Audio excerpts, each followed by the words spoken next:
such a good kid. For McQuah, having her artwork in this gallery means something. It's an honor. Because next to her work is her friend's work. To see, you know, my homie Potato here, like it really warms my heart. And next to them, more than a friend. They've become my family. Many from this family are living on Victoria's streets, and some of their seldom seen work is together in this gallery that's celebrating people for their strengths rather than discriminating against them for their weaknesses. So building bridges is something special. It's going to show that they're not just people on the streets. They're not just homeless people.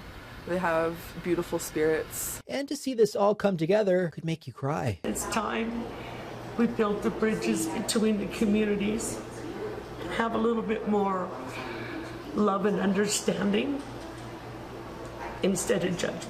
Now think back to how it all began. Let's get these, street community acknowledged. Let's build some bridges. Let's start there. Star and Tanya met during the filming of Sitting with Grace, a 1-hour documentary that features unscripted interviews with members of Victoria's street community. It was this kind of growing awareness of a sort of an accepted prejudice. The stereotypical, they're homeless people, they're useless, they're garbage. Because I hear it so often. Words hurt, so you push for change. Something that I've wanted to start a lot of years ago, but ran into many, many barriers. But perseverance paid off, and now this gallery features about 10 artists. Really unique, interesting, diverse art. That was worth the wait because of its worth. For so many of the people living on the street, we don't necessarily see their value.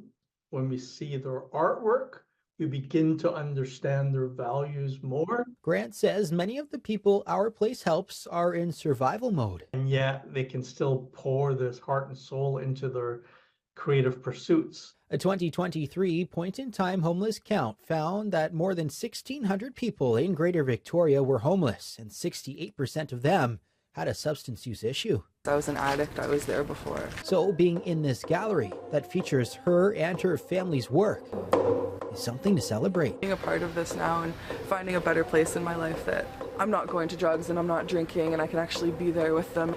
It makes me so happy to be able to bring at least a little bit to them that isn't trauma and pain. Because while gallery goers may have never lived the traumas that these people have lived, they can give the artists an opportunity to share their mode of expression. And most importantly, the credit that they deserve for the talent that they have. Building Bridges is open now until February 4th inside the Cedar Hill Recreation Center's main art gallery in Saanich. Admission is free and most of the artwork is for sale.